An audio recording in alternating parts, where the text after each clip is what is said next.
All right, let's start. So we lost one lecture last week because of the public holiday. But before the semester break, Dr. Chi Wu already talked about the first part of deep learning. So today we're going to finish the second part of deep learning. Before we start, any question about the second assignment? Yes?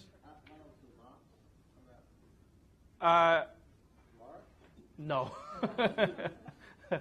Later this week or maybe early next week. Yeah. Oh, by the way, I will release the last assignment maybe later this week or early next week. I actually also posted some statistics about the first assignment on the course forum. You can have a look and see, how your mark compared with the overall marks of the whole class. Okay, so let's start the today's lecture. Actually, at the very beginning of this course, maybe in the first week, I showed you some computer vision image understanding results that we have done here in Adelaide. Most of the results I showed, actually, it's produced by using this so-called deep learning, right? In particular, convolutional neural networks. So today we're going to cover some basic knowledge of convolutional neural networks and neural networks. For example, how do you formulate this neural network into the the overall, the generic machine learning framework, like a training error plus regularization, and how do you actually optimize for the parameters, right? We're talking about support vector machine. We're talking about error boost. It's all about the first thing is to define object functions, and the second step is to optimize that object function to find the solution to the parameters, and this applies to deep learning as well. So in particular, we just use this so-called very simple statistical gradient descent to optimize for the parameters. And then we will also cover a little bit about the very recent advances in deep learning, like what really makes this, this neural network or convolutional neural network, so successful in the past about 5 years. But in terms of the technology, it's not new at all, right? The overall framework of convolutional neural network was developed in later 1980s. That's about 30 years ago. All right, so let's just see the introduction to the deep learning. So this so-called deep learning, it's nothing new, as I said. It's really just neural networks. And in computer vision, in image processing and speech processing, the most successful model is a special case of this neural networks. It's called convolutional neural networks. So deep means this network has many layers. These days, we are using, like a neural network with more than 100 layers. But 30 years ago, maybe you can only train a neural network with 3 or 4 layers, right? So that's the difference, because of one thing is the big data, right? The big training data. These days, people are using millions of labeled training data, training images, for example. But 30 years ago, 10,000 images will be considered a very big data set. That's one thing, big data, right? The other thing, of course, the computational power. And especially even today, people are using GPU instead of CPU to train very big neural networks. And you can imagine 30 years ago, the computation power of the computers at that time were very limited, right? And plus a few new techniques that were developed 3 or 4 years ago. So these three things makes this neural network, become so successful in the past about 5 years. Okay, and at high level, it's just the network learns multi-level representations. Okay, so in the first week's lecture, we talked about the pipeline of pattern classification, pattern recognition system. The first thing really the first thing data pre-processing. Then second is you need to extract the features, right? And after you extract the features, you train a classifier or a regressor. So before, prior to deep learning, like 5 years ago, let's say in computer vision, most of people are using handcrafted features, right? We're talking about, just as an example of the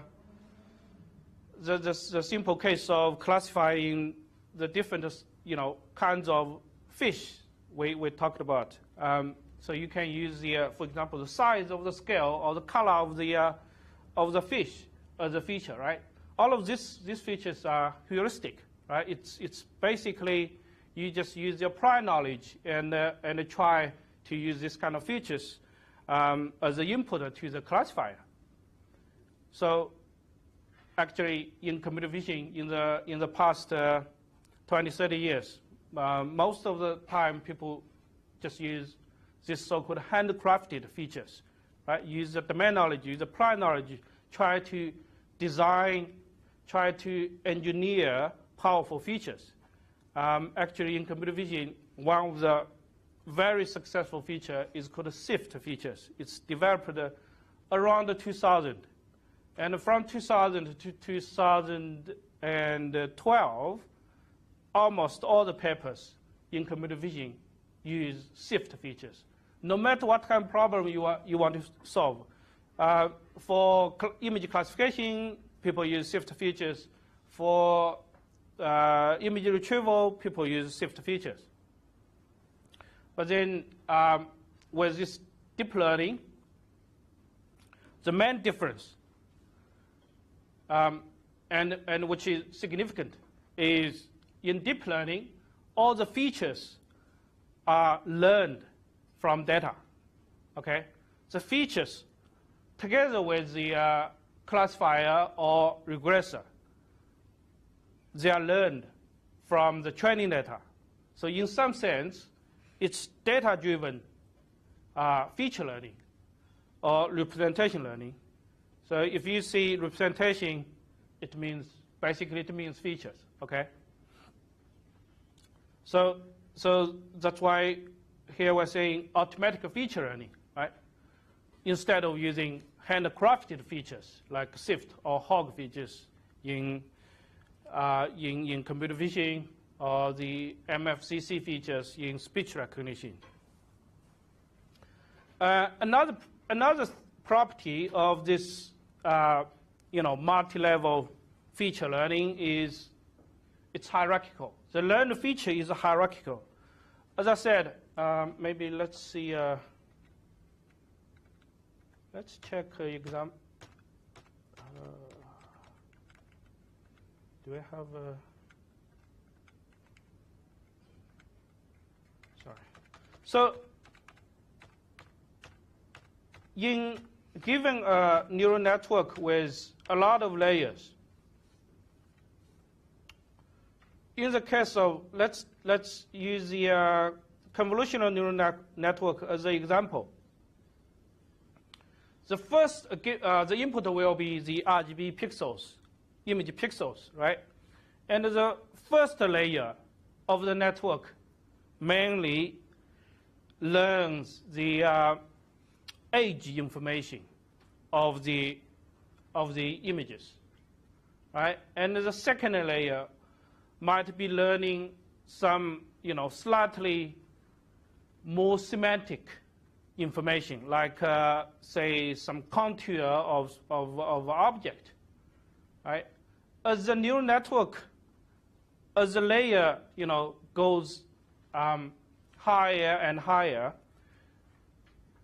the information that the network learns becomes more abstract, right? Becomes more high level. So given a neural network from the first few layers to the last few layers, each layer learns different levels of features, different levels of information. So overall, the first few layers learn low-level information, like in image processing, the low-level image pixel statistics, right? And in the middle, the network learns some middle-level features, and then high-level features, right? High-level features means, for example, in image classification, in object classification, it's the object-level information, right? You might see the contour of some object, and in the middle, you might see some parts of the object. And for the first few, as I said, it's really low-level statistics of the pixels. So this hierarchical feature learning, actually in neuroscience, people find that the human's brain might work in this way as well. So there's some connection with this convolutional neural network with cognition research. And as I said, besides the big data and much more powerful computation, the third component contributes to the success of today's deep learning is some of the techniques. Here I just list a few, like this new activation function called ReLU, rectified linear unit. This is new. This appeared only maybe 5 years ago. And some regularization technique like job port. And also there's a technique called batch normalization, which makes the network converge much faster. So the optimization becomes much easier. And a breakthrough work is so-called residual connections or skip connections. It's a new type of neural network, which is much easier to train than those conventional neural networks. The whole idea is that you add some so-called skip connection between layers, such that the gradient propagates much easily than without using those skip connections. So to avoid this optimization problem, there's an optimization problem called gradient vanishing. It means if you have a lot of layers of the neural network, when you try to optimize the first few layers, the parameters in the first few layers using backpropagation, the gradient approach to 0, which makes the update of the parameters very inefficient. Okay, that causes problem. And if you add some residual connections, which guarantees the gradient, is the magnitude of the gradient is, reasonably big. Okay, and of course there are different types of network architectures. The most popular one, and also the most probably the most successful one, is the so-called convolutional neural networks. I assume everybody here knows the operation of the image operation of convolution, right? So you have a like 3x3 convolution kernel. You apply this convolution kernel to the image to get the filtered images.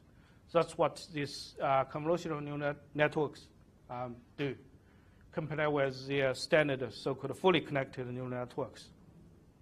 And for unsupervised learning, there's also technique called autoencoder, and you can stack different layers of the autoencoder to get a deeper one. This is so-called stacked autoencoder. And then for sequence learning, there's a technique called a recurrent neural network. It's the recurrent neural network was developed around 2000, so it's a long time ago. But in the past few years, people has been applying this recurrent neural networks to some problems. For example, machine translation, right? And speech recognition as well. So if you check, if you watch some of the YouTube videos now, YouTube has this function that you can turn on the subtitle, and some of the subtitle actually it's automatically generated by algorithm, not by human, right? And the underlying technique here is the recurrent neural network, right? This so-called sequence learning. And another unsupervised learning technique called deep belief networks, and also deep Boltzmann machines. There are quite a few different networks. But as I said, the most significant one is this convolutional neural network, and probably the recurrent neural network as well. Okay, so this figure basically shows the history of this so-called deep learning or neural network learning. So as early as 1986, Jeff Hinton, this is the this photo is Jeff Hinton. He's a professor in Toronto University and also a researcher in Google brand. So about 30 years ago, he published this paper. Shows that you can use so-called backpropagation to optimize a neural network. That's 30 years ago, right? But for a long time, after this paper, for the next like 20 years, probably the only application during this 20 years is this handwriting digits recognition, right? Developed by Yan LeQuinn, who is the Facebook's AI Labs director now. So it's really, it's not, at that time it had very limited applications, right? It's not very successful. That's why in around 2000, actually, before 2000, the whole machine learning community basically gave up on neural networks. Because at that time, the support vector machine that we talked about was developed by Vapnik, who at that time was a scientist in Bell Labs. And support vector machine became so popular because of it, some of its very desirable properties, like like you did in the first assignment. The first thing is the object function is convex, which means you can always find the global optimum, right? In contrast, deep learning, the neural network's object function is highly non-convex, right? It's not guaranteed that you can, get a good solution. And even if you run the optimization twice, you are not guaranteed to get the same solution, right? So support vector machine in that sense, you always get the same solution. And you always get the globally optimal solution. So mathematically, it's more elegant, right? Around that time, people just applied support vector machine to a lot of applications and achieved some success. And that's why, around 2000, neural networks was not very popular. At that time, it's very difficult to get a neural network paper accepted to those mainstream top-tier machine learning conferences. Then around 2006, Jeff Hinton published another paper in Science.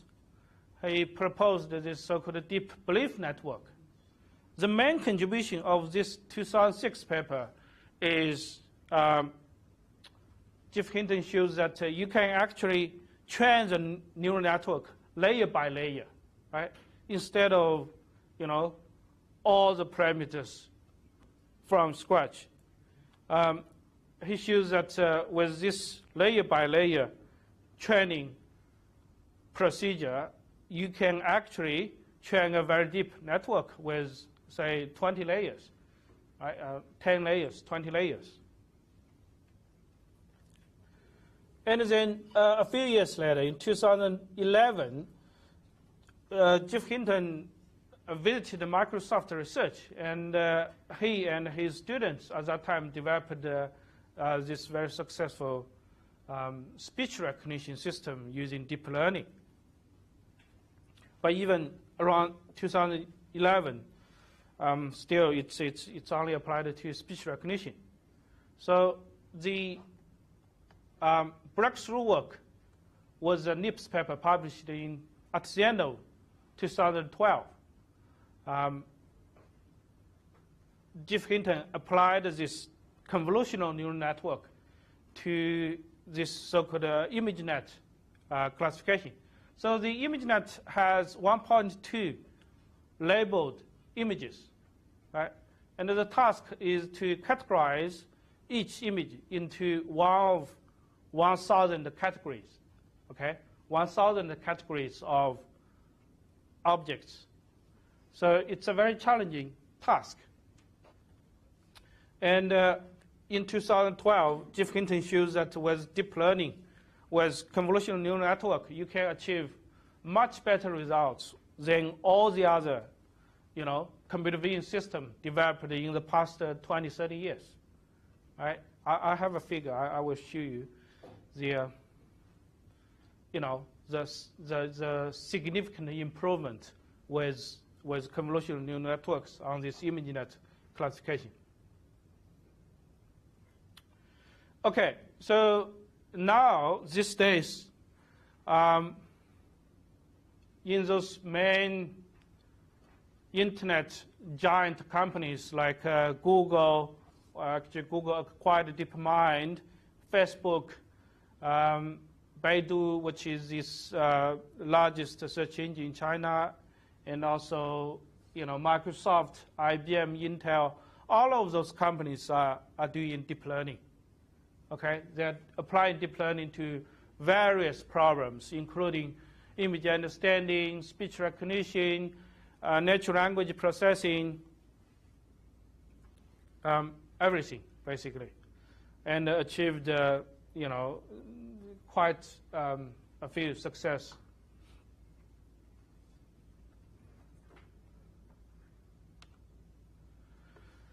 Okay. We said that all the machine learning algorithm can be maybe grouped into supervised, unsupervised, or maybe semi-supervised as well. And now with this deep learning, we can roughly categorize them into deep learning versus shallow learning. Right? Shallow learning means those conventional machine learning system, like you apply this feature extraction yourself, and then feed the features into a machine learning algorithm like support vector machine or boosting. Right? We call those methods, those conventional methods, shallow learning. Instead, the neural networks with a lot of layers, those are so-called deep learning methods. And as I mentioned, the main difference is for deep learning, everything is learned, right? The features are not extracted heuristically. The features are learned from training data. Okay, so let's talk about this image classification. And those images are from this ImageNet, 1.2 million images. So the task is very easy to understand, right? Given an image, we want to, categorize it into one of the categories that you may be interested. Here, the first image, of course, it's a sports car, right? You want to develop a system which can, given such image, it predicts sports car. The second one, bicycle, and third one, horse, right? So the ImageNet database, that dataset has, 1,000 categories of those objects that you can imagine.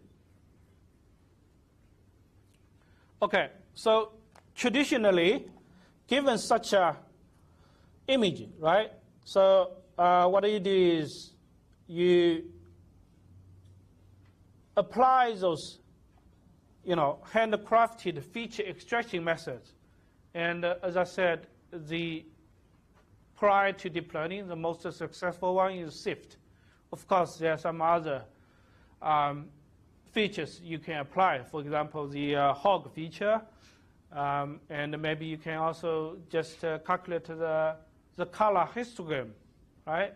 And maybe you can also just, for example, to extract the age, apply the canny age detection to find the age information.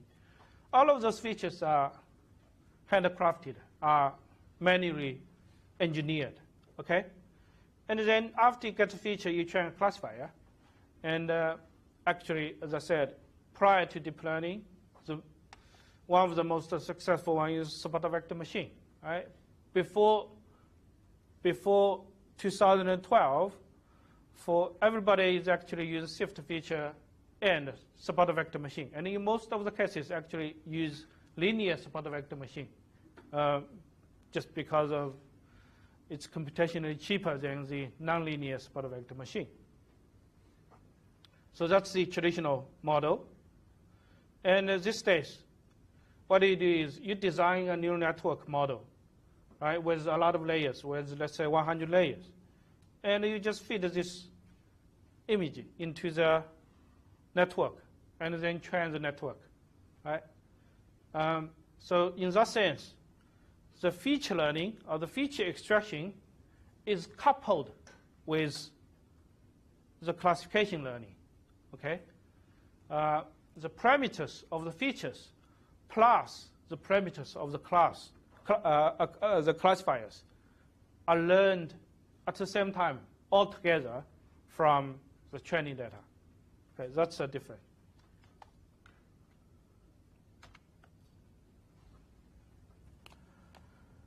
All right, so same as the, the support vector machine or AdaBoost, we define a loss function, right?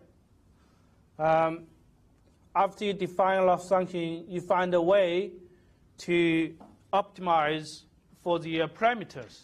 And in this case, we have two sets of parameters. One corresponds to the feature. The other one is the classifier.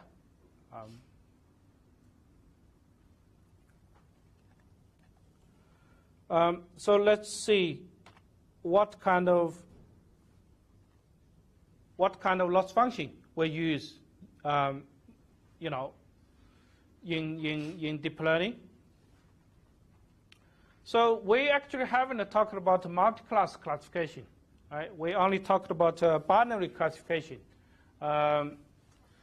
when we studied the support vector machine as well as the boosting. But it's actually pretty easy to extend binary classification to multi-class classification. So here, let's see an example. We have 3 categories: cat, car, frog, right? And the most straightforward thing we can do is we can define a score function, right? F, X, W. Here, W is a matrix, right? So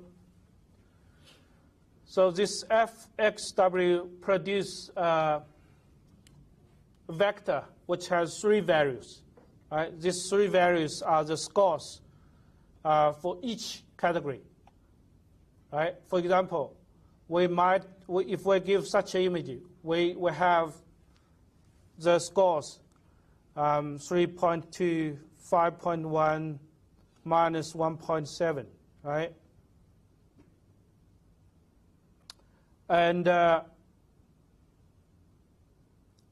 And we predict this image with the highest score. Well, then in this case, it's wrong, right? The prediction will be car instead of cat, right? Anyway, and for the second image, right, this W transpose X give you 3 score values: 1.3, 4.9, 2.0. In this case, it will predict just using the highest score. That's the car, right? Okay, so we can use such a loss function. Well, we can use such a strategy to do the multi-class classification, but of course, this is not the only way. As we actually mentioned, we can always decompose a K-class classification problem into K individual binary classifiers, right? Okay, so a loss function tells how good our current classifier is, right? Given a data set, here X is the image, Y is the label, right? Then the loss of the data set is the sum of the loss of examples. That's not new, right? So here L is the loss function. So this is the training error or data loss, right? We mentioned that for almost all the machine learning algorithm, it will have 2 terms. One is the training error. Here, this is the training error. And the other one, in most of the cases, it's a regularization term, right? Try to avoid overfitting. So this applies to deep learning as well. So for deep learning, for neural networks, we also usually formulate the learning problem with 2 terms, okay? These 2 terms.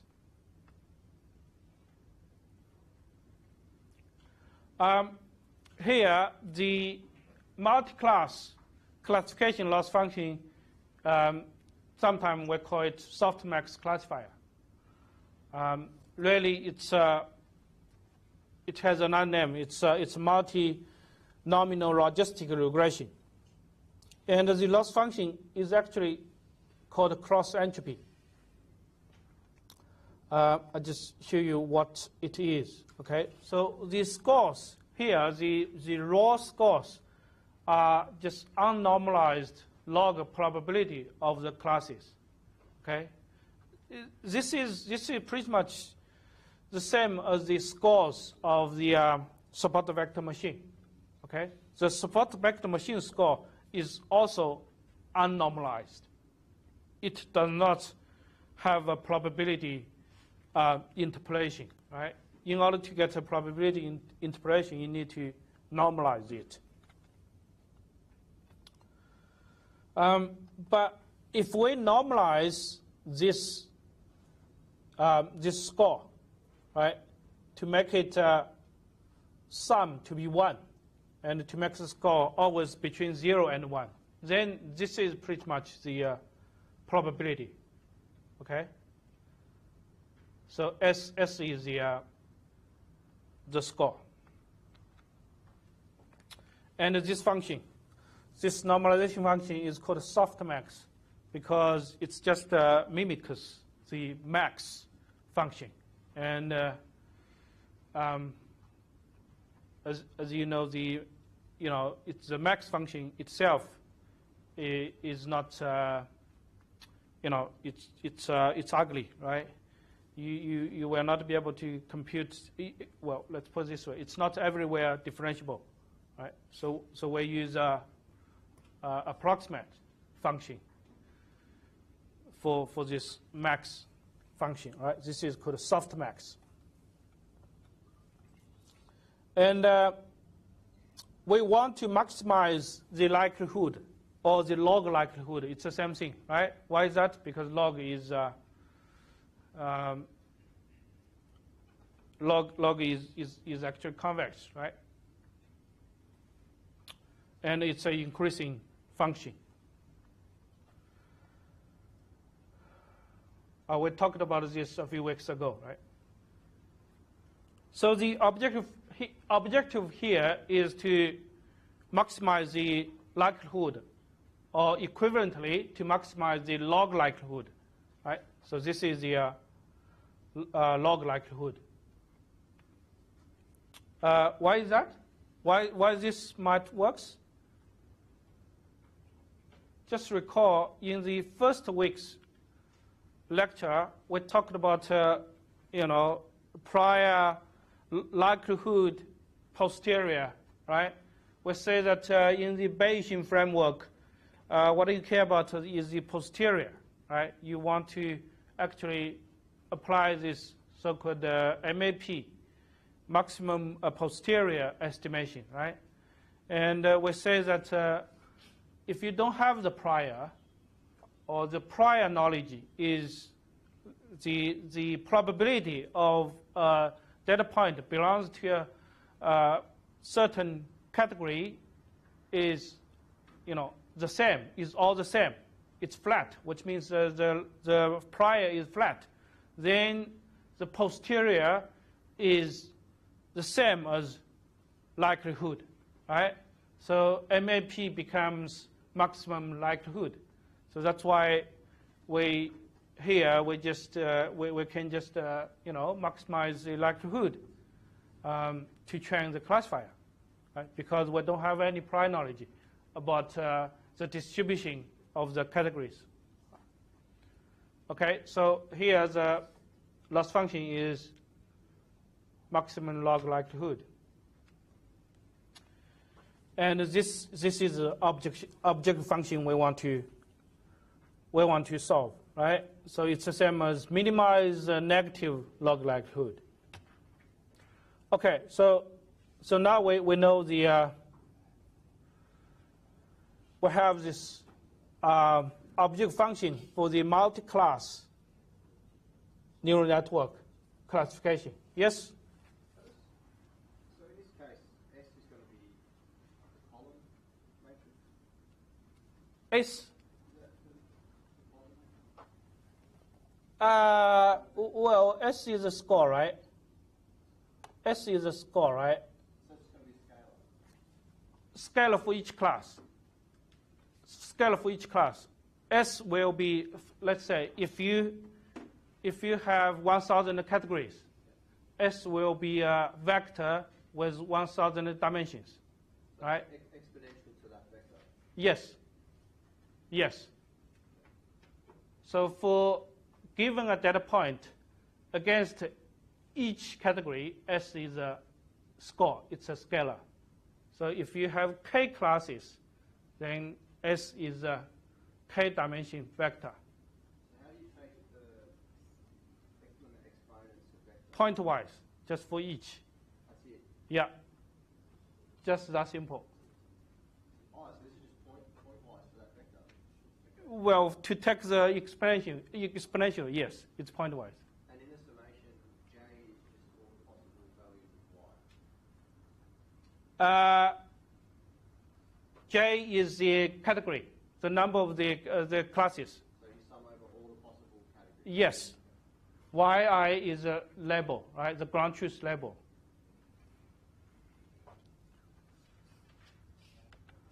Okay, So, well, once we have this object function, how we optimize it? In support vector machine, we solve a quadratic programming problem using, those quadratic programming solvers, right? In AddBoost, actually, the optimization procedure is iterative, and it has a closed form for the alpha, for the weight for each weak learner. So it's very nice, right? It's closed form. But for these neural networks, how we do the optimization? Actually, we can just apply gradient descent, right? Gradient descent might be the simplest, one of the simplest optimization methods, right? If you have taken the course scientific computing, I guess in that course, it's, you already learned something about gradient descent, right? Given an object function, you compute the gradient, and then using this gradient descent to find the solution. Eventually, it will converge to a local minimum, local optimum, right? But not global optimum in most of the cases. So here, I just give you an example of this, the shape, the landscape of the loss function for a multi-class support vector machine. So if we have, let's say, for a particular example, you get something like this. If you sum over 100 examples, then the landscape of the object function is something like this. And here, just along one direction, you see the curve of this object function, right? As you can see, because the loss function of support vector machine is convex, right? So this is convex, actually. Especially if you check the 1D, it's convex, and it has one minimum, one global minimum, right? So you can find this global minimum, right? Using, in this case, you can also use gradient descent. Okay, so the first thing you can try is, for example, random search, right? But that's very inefficient, right? In Python, you can write some code like this, okay? So just keep track of the best solution. If you already took the course evolutionary computing, it's pretty much like a variant of random search algorithm, right? So you do need to keep track of the best solution, otherwise it will not converge at all, right? You will not be able to find a solution. But again, you can do that, but it's very inefficient. So on the test data, in this case, we can get 15% accuracy, but the state of the art is around 95%, right? So this is not very good. Okay, we can do much better than random search, right? So another strategy is follow the slope, which is gradient descent, right? And here just recall the derivative of a function, or the gradient of the function. This is a definition of the gradient of the function, right?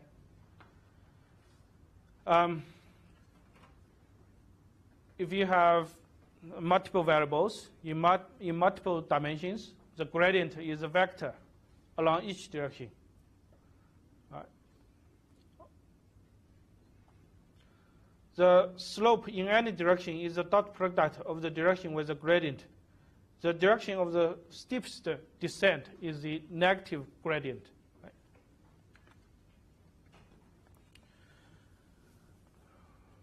Okay, so the standard gradient descent, again, this is just some Python code.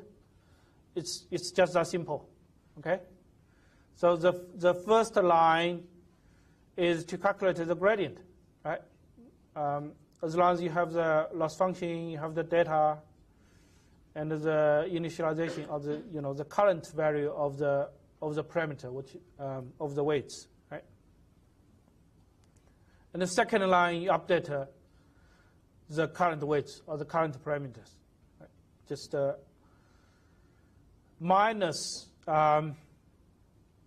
step size multiplied times the gradient, and this is the standard gradient descent. It's just that simple, okay? You can actually use this gradient descent to optimize many object functions, like in the case of support vector machines. Actually, for the first assignment, some of you guys just submitted a solution which applies gradient descent for support vector machine, which surprised me, okay? Because we didn't talk anything about gradient descent in support vector machine. And plus, it's not really a good idea to use gradient descent to optimize the support vector machine's object function.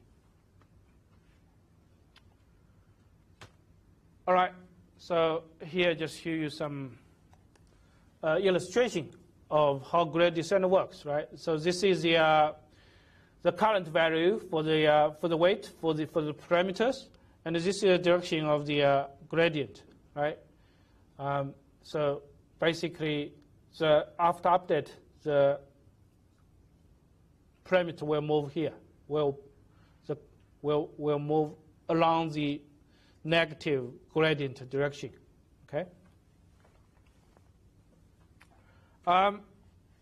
But for this standard vanilla gradient descent, you can only apply this to small scale problem or maybe, medium scale problem. But assume, let's say, if you have millions of training data, it will be very difficult to apply this standard gradient descent. Why is that? Because of this, right? So let's say this is the object function, right? And you have n training examples, and this is the gradient. Of course, the gradient will be evaluated, against each training example for this training error, for this data term, right? Not for this regularization term. So if n is, let's say, a few million, to calculate this sum will take a lot of time, right? It becomes very inefficient. By the way, for larger scale data set, the reason that we usually, or maybe in most of the cases, we can only apply gradient descent or this stochastic gradient descent instead of, for example, Newton method, right, or quasi-Newton method. The reason is for Newton methods, for those second-order optimality methods, you have to maintain this so-called hashing matrix, right, which is too big, right? It's not possible to maintain to calculate this hashing matrix. That's why we can only apply for large-scale problem. We can only apply this so-called first-order optimality method. First-order optimization means the optimization only depends on the gradient, right? Not on the higher-order information like the hashing matrix. Okay.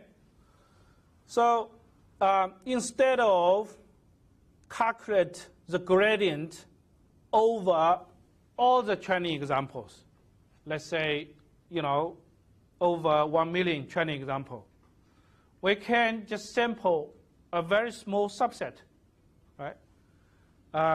Use as an approximation to calculate the gradient. So in computer vision, usually we just sample 32 or 64 or maybe 128 training examples. to approximate the gradient.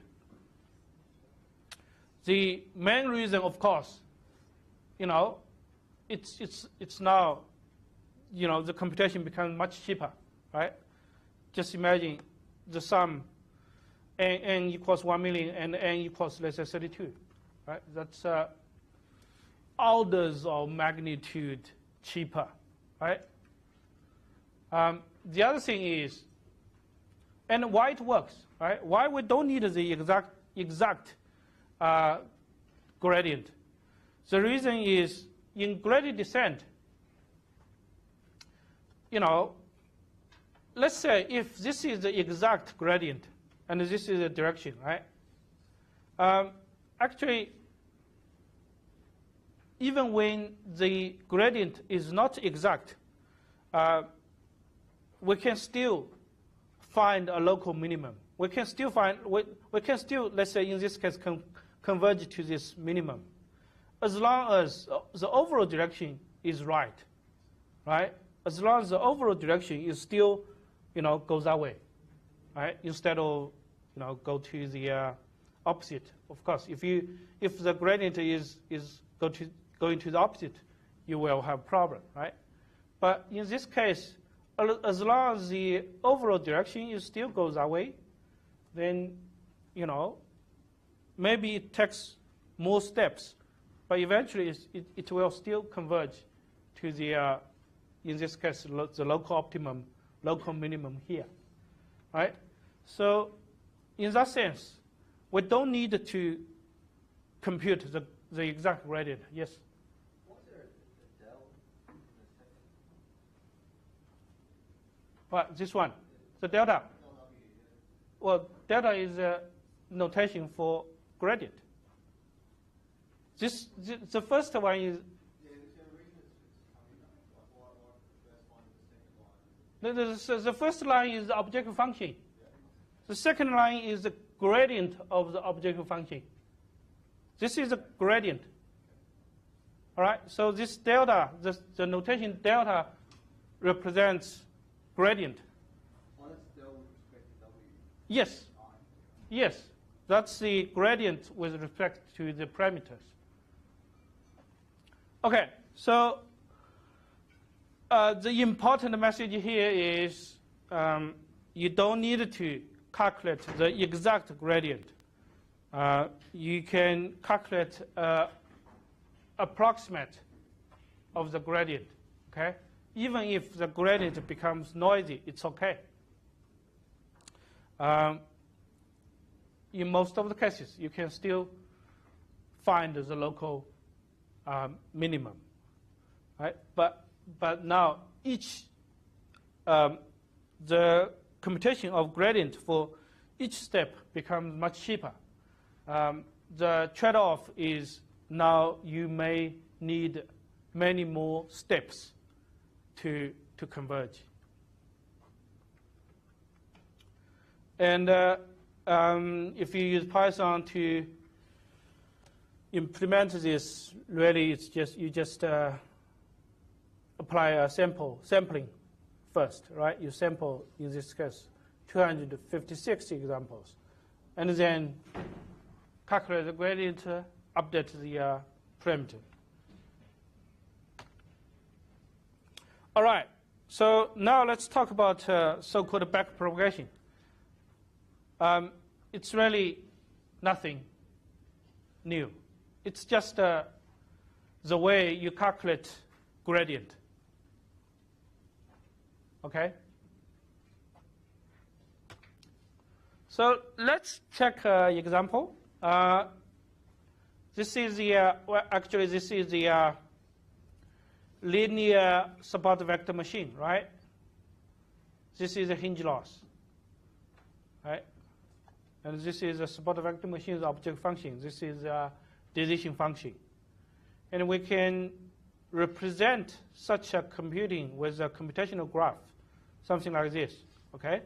So you have two inputs, x and w. W is the parameters, right? And then you calculate the score, which is the S is the, well, this score. and then you apply this hinge loss, right? This hinge loss, and you have, of course, you also apply the regularization, and you sum this training error, this hinge loss training error, and the regularization, and that's the objective value, right? And with this computation graph, we can, if we want to apply gradient descent, we can just find the, the gradient for each parameters. Of course, the neural networks that we use in real data set will be more complex. So the first network is so-called AlexNet, which is developed in this 2012 Jeff Hinton's paper. It has about 8 or 9 layers, maybe 8 layers, if I remember correctly, and with millions of parameters. So now let's see a simple example to see what back progression is really is. So if we have such a function, right, it's very simple, x plus y times z, and this is a computation graph, and we need to basically compute the gradient with respect to x, with respect to y and z, right? And how we do that? We can, in this case, we introduce a new variable, q. Q equals x plus y. So q is here, right? X and y. And you sum them up, you get q. And you q times z, you get the objective value, right? So we have introduced a new variable, q, here, right? And we want to, of course, for the original function, we want to compute the gradient with respect to the 3 variables.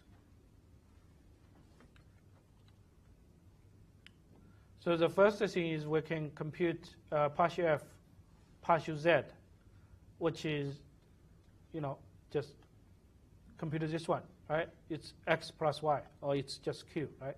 If you check this. So partial f, partial z is q, right? And partial f, partial q is z. Partial f, if you check this one, partial f, partial q is z, right? And partial f, partial y, how do we compute partial f, partial y? Right? We can actually just using these 2 results to get, just decompose this partial f, partial y. So using this so-called chain rule, right? Partial f, partial y equals partial f, partial q times partial q, partial y. So we already have partial f, partial q, and well, partial q, partial y is here, right? I'm not going to, well, this so-called chain rule to compute the gradient is in, I don't know, maybe in the year 1's mathematics lectures, right? So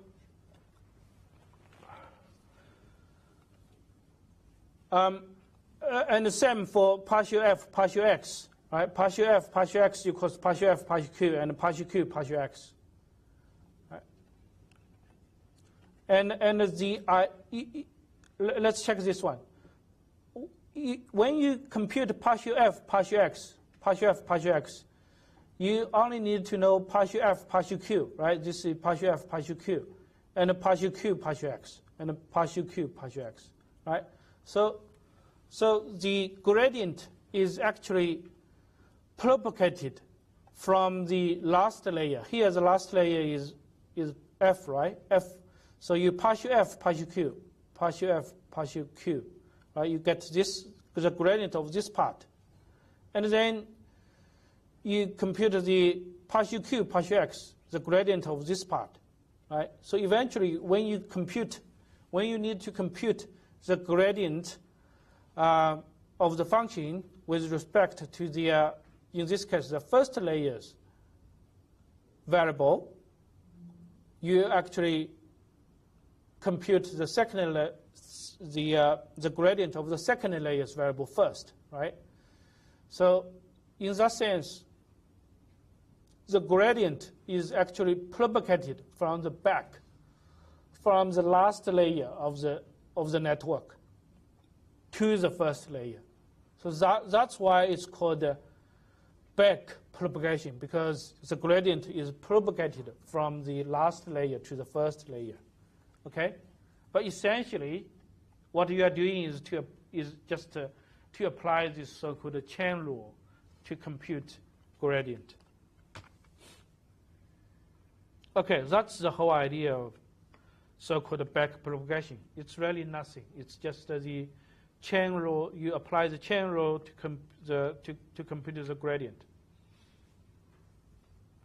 So we always have this so-called local gradient, right? And then you propagate the gradient from the back to the front. All right. So this is the idea of gradient descent. And another important component in neural network is so-called activation function, because you want to, the main idea of applying this activation function is to introduce nonlinear property to the network.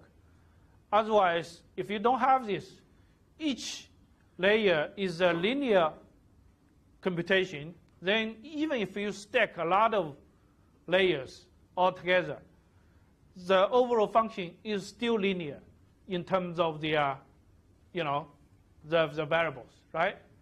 But we want a nonlinear function, right?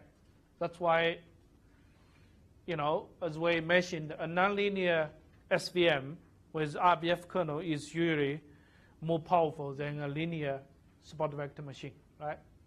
So linear, of course, linear function can only give you a linear decision boundary. And for most of the complex real-world data sets, we need a nonlinear decision function, decision boundary. And here, the activation function in neural networks basically plays the role of making the decision function nonlinear.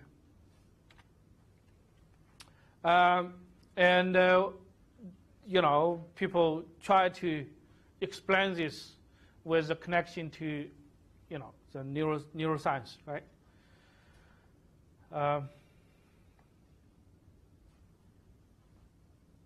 All right, but it's well, this is a very maybe it's a stretch. I actually don't believe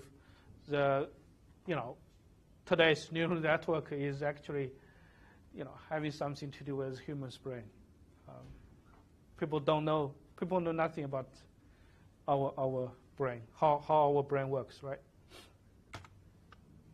Okay, so here I just show you some of the nonlinear functions or activating functions, right? You apply this activating function here. After you calculate the score, right? This score, you just apply this activating function. And here I just show you some of the activating functions. So this is pretty much like the hinge loss we used in support vector machine, right? So this is called a rectified linear unit. And a sigmoid and a tangent. These two activating functions were used a long time ago, 30 years ago. But the rectified linear unit is a more recent one. And all of these are just inspired by this rectified linear unit.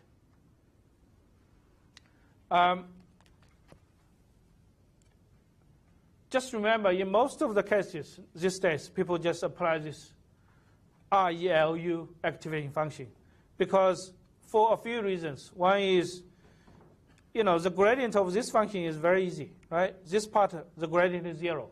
This part, the gradient is 1. Okay? So the gradient of ReLU is basically just 0 and 1. Of course, at this point, it's not differentiable, right? But with the stochastic gradient descent, it's not really a problem. You don't have to make each function everywhere differentiable. It's okay, because it has only one point. Only at this point, it's not differentiable. And with this rectified linear unit, the optimization usually is easier than you apply tangent and sigmoid.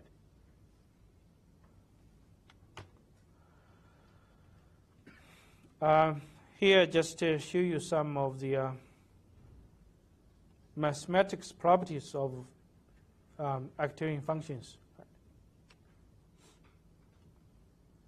So one problem is the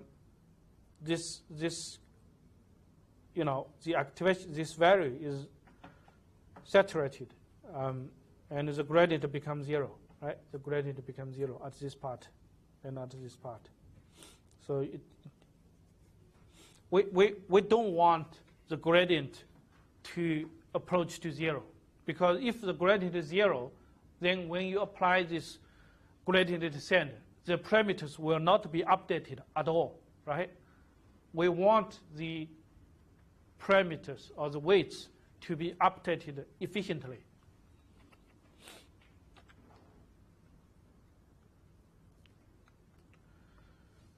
Okay, so sigmoid, it has some problems, right?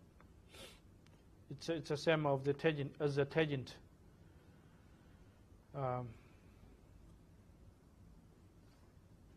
Tangent function.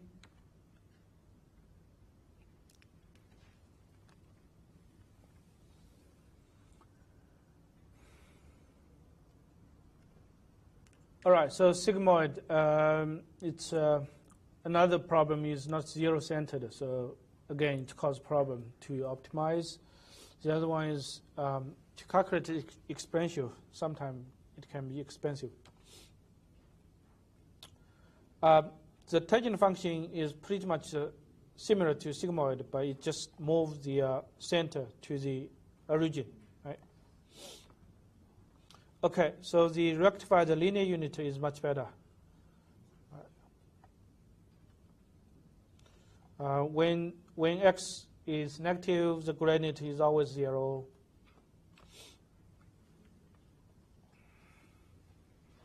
So anyway, so people have proposed some other improvement over the rectified linear unit with some success.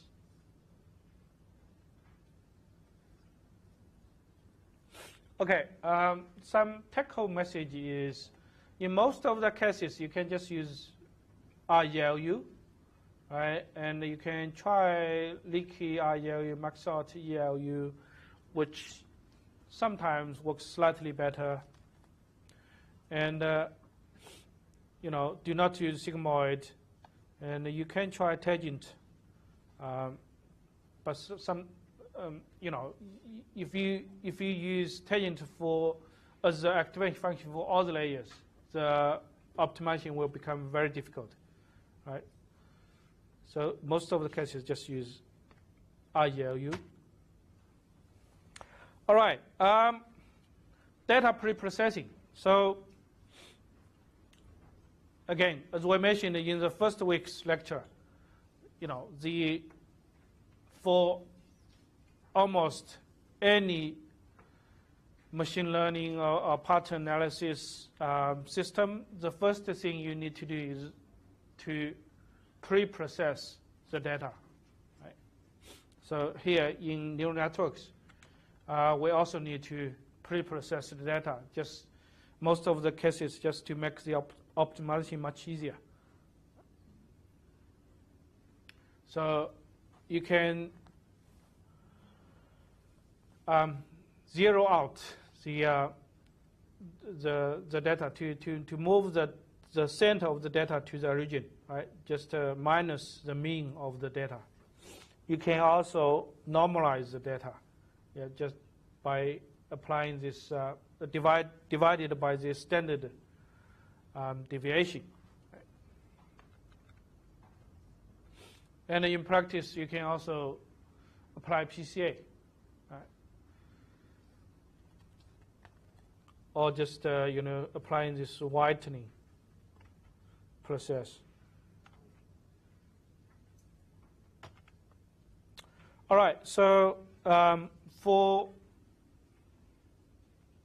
gradient descent, you need an initialization point to start with, right? And this weight initialization sometimes is also important. So the first idea is we can try some small random numbers, right? Here we just use this Gaussian with zero mean and 0.01 standard deviation. Right? It works okay for small scale networks, but for deep ones, it doesn't work so well. Here we just have some, different initializations for optimizing the neural network. So it's a reasonable initialization, and actually the mathematical deviation assumes a linear activation, which is not the case, right? As I said, we do need nonlinear activation functions. And the prop initialization, actually, one thing it's heuristic. Second is it's still an active research topic. Right? There are quite a few papers published in the past few years. Right? So it's heuristic. It's really just a trial and error, and follow what other people did. There's a recent technique called batch normalization, developed by Google just maybe 3 or 4 years ago, maybe 3 years ago. With this so-called batch normalization, it really speed up the training convergence. So the idea is that for each layer, for the activation or for the features, you just apply this normalization. Okay, you just minus the mean divided by the root square of the variance. That's it, right? To make each dimension a unit Gaussian, right? By applying this normalization.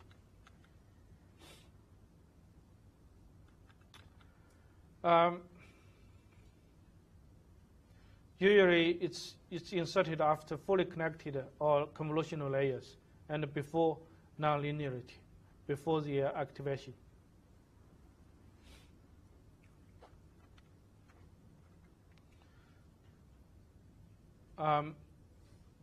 We also need to introduce 2 variables just to squash the range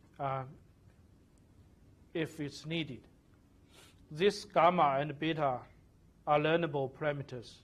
Okay, you need to change this from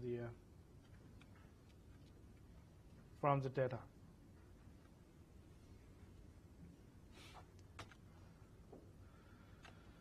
All right, so this is the procedure that applies this batch normalization. You don't have to know the details of batch normalization.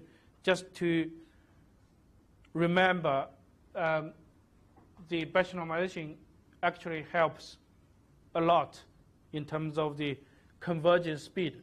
And that's why in today's deep learning, everybody actually applies batch normalization.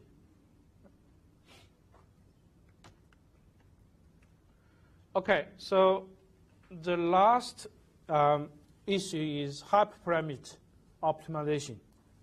So for most of the machine learning algorithm, it will involve some hyperparameter. Hyperparameter means, those parameters that we have to set the value before we can actually optimize the model, right? So in supported vector machine, we have this hyperparameter C, right, which is a trade-off weight between the training error and the regularization. In AdaBoost, first thing is we need to decide what kind of weak learner we use. Second is we need to know when to stop, right? We need to know, how many weak learners we use in the final ensemble model, right? So all of these are hyperparameters. In neural networks, it also involves quite a few hyperparameters. For example, the architecture of the network. Right? What kind of network we should use? Should we use 50 layers of network or 100 layers? Right? So again, this is heuristic, right? The first thing we can apply is cross-validation, as many of you are already doing for the assignments. But of course, it applies to neural networks too, right?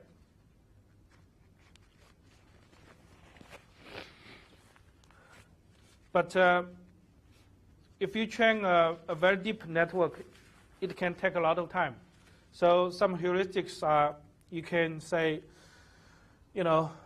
only train the network for a few epochs to get a rough idea of what parameter works well, and then fix the parameters and train the network to converge.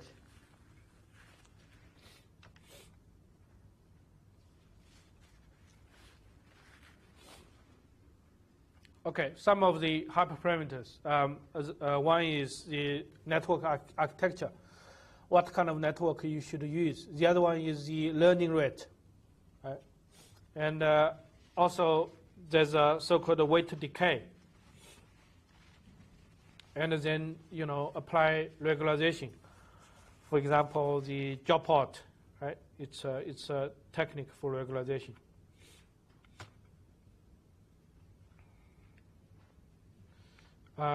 In practice, you can always just check the loss functions, the progress of the loss function, both training and validation error. When you see this this plot, you should feel very familiar, right? It's just like overfitting, or it converges well,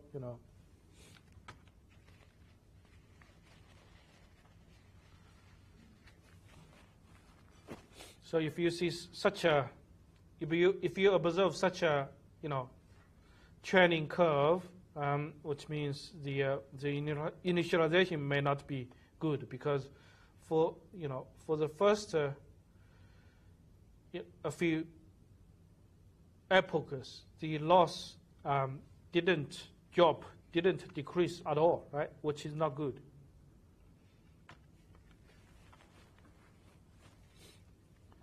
And this is overfitting, of course, right?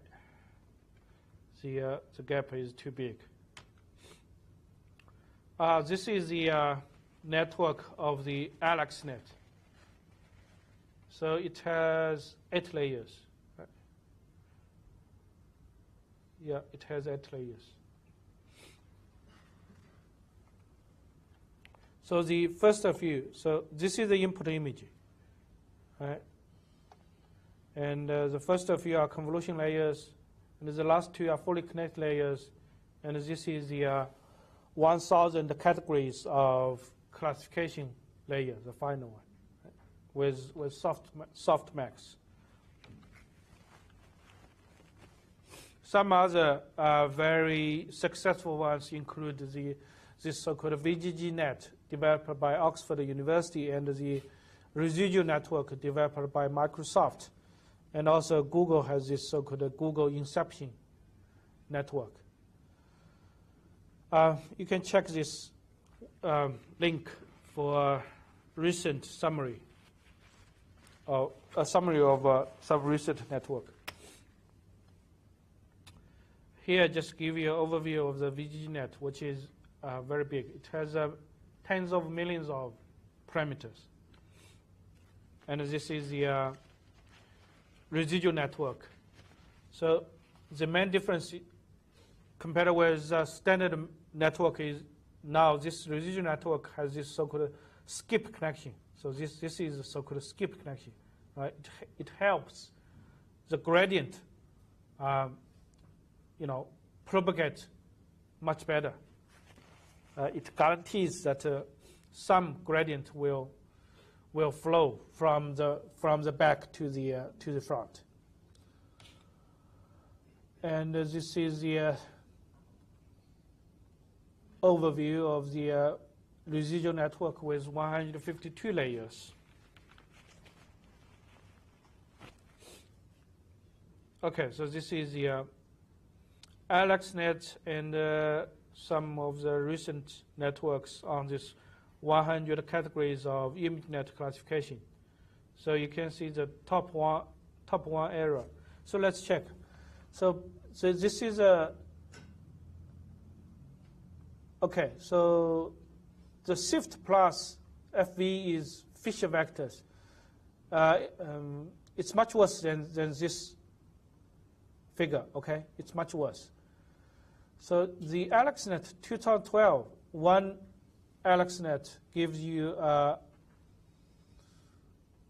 40.7% top one error rate.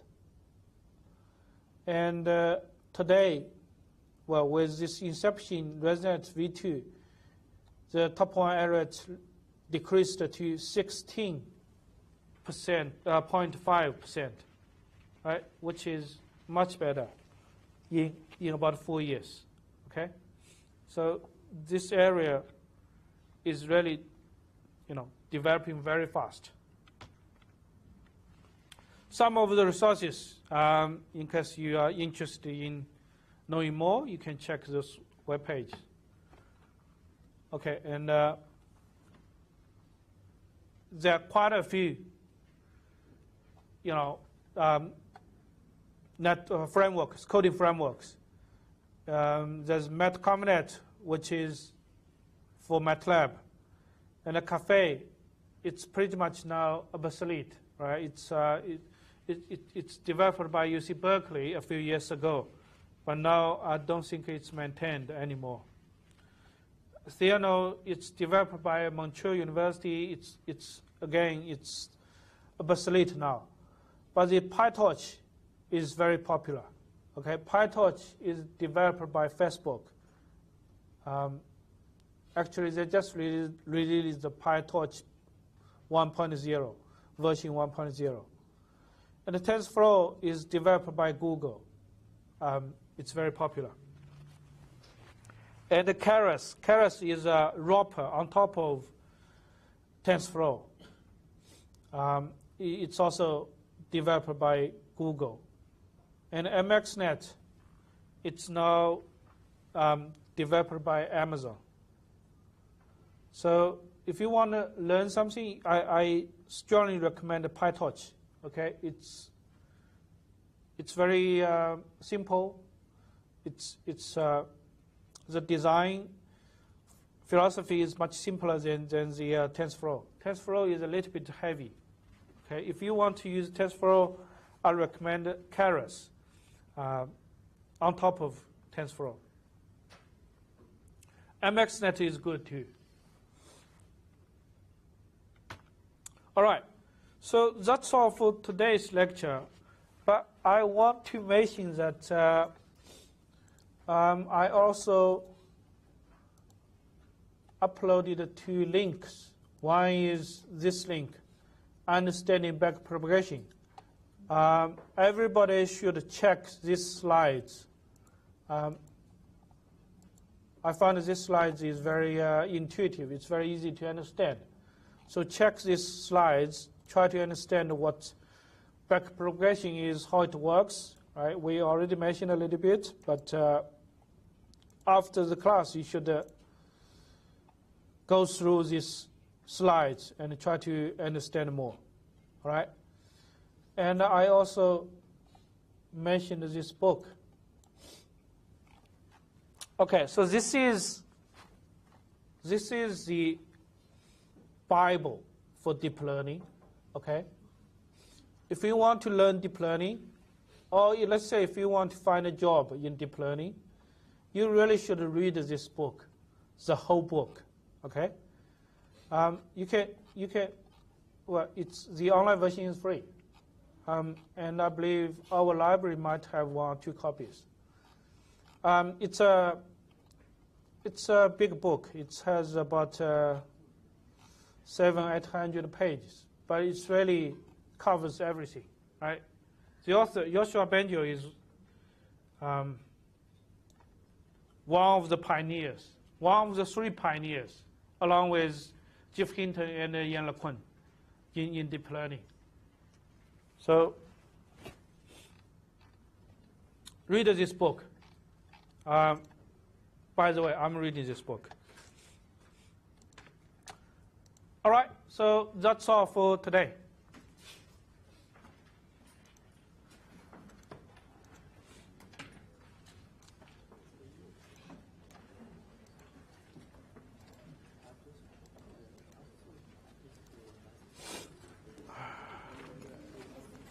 Yeah. Yes. With this laptop when